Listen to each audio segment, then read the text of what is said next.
I think in terms of pricing and how people get to the markup stage, honestly, that's not really where most people start. If you think about a guy mowing lawns in high school, they're thinking in terms of hours. And that's a very common thing is they price based on hours. Oh, how long is it going to take me? I like getting paid 25 bucks an hour or 30 bucks an hour. And so I'll do this lawn for 30 bucks because I can finish it in an hour. Right.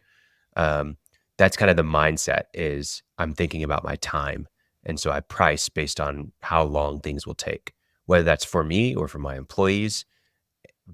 And that's valuable information to know, but that shouldn't determine what your price is. I think the next elevated mindset above that is trying to look at a way to price a job as high as you can, but to where you can have a really good profit margin. And a lot of people, when they do markup, like I've seen a lot of people just take their costs and double it. That's what they think. And that can be very effective. But they take all their costs, they just double it, and that's the price. But a lot of times they're not actually doing job costing and they don't really know what their costs are. And so they may think they doubled it, but in reality, they missed so many things that are off the mark and they're not thinking about overhead expenses as well. And it just kills them. Well, that you're going exactly where I was going to go when you started on this. The first step in accurate pricing is to know your costs. Okay? Yeah. Now, when you're talking about how many hours is it going to take, there isn't a catalog you can go look at. You need to become good at estimating and controlling and paying attention and enforcing. That's a bad word, but enforcing the hours that you expect it to take so that you have a good idea of actual cost. The same is true for a lot of materials. You can go price rebar every time you have a concrete job. You can go price the concrete every time you're bidding a concrete job.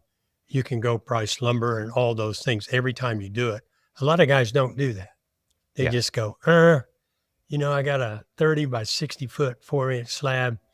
I'm used to charging about X $100 a square foot or square yard of surface, and they come up with a price. Well, they may be correct on their pricing and they may not, but I see that a lot. So what sometimes that does is people aren't looking at their costs. They're looking at what they consider be their cost for convenience.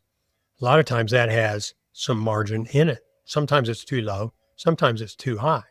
So if you go out there and you have what you call cost is really kind of your estimated thing, which has some profit in it. And then you go and mark that up again or raise it by to achieve a certain margin. You're getting a margin on your cost and you're getting a margin on your margin, which is I'm all for that.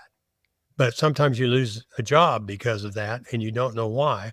Whereas if you'd have gone and looked at your real cost and paid close, detailed attention to it and either marked it up or did what we have to do to make a desired margin out of it, you have a lot more realistic understanding of what's going on in the marketplace.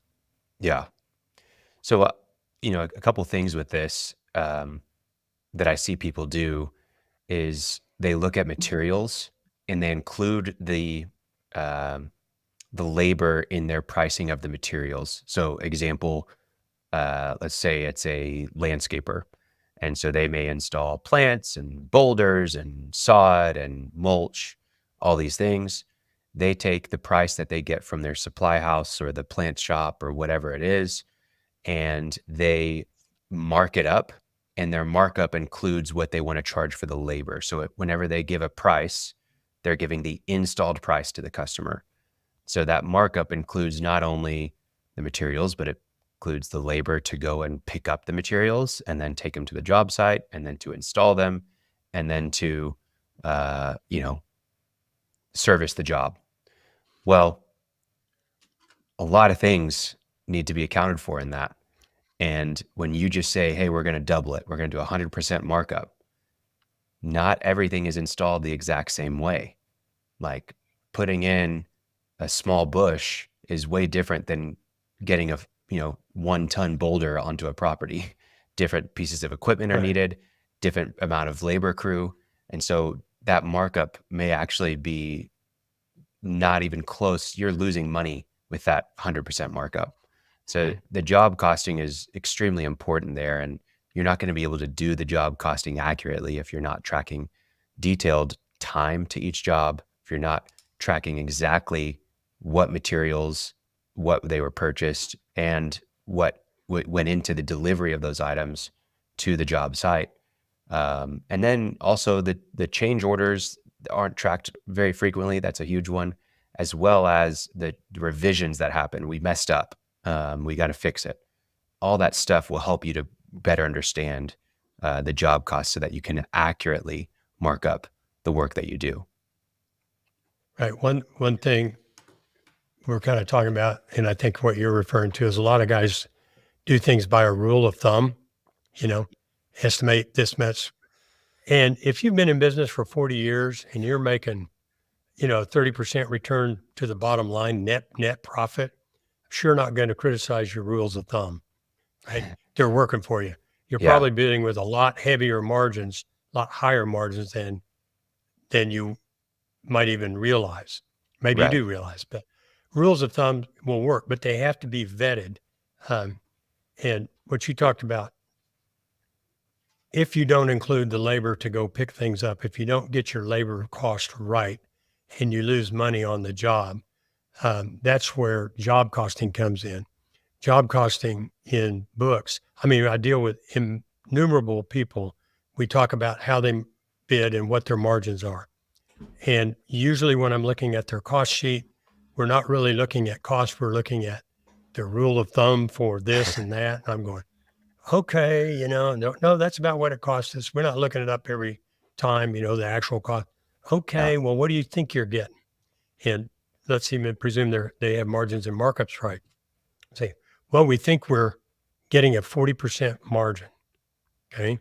So out of the price, 40% of it is left over after we pay all the variable cost. That's our money.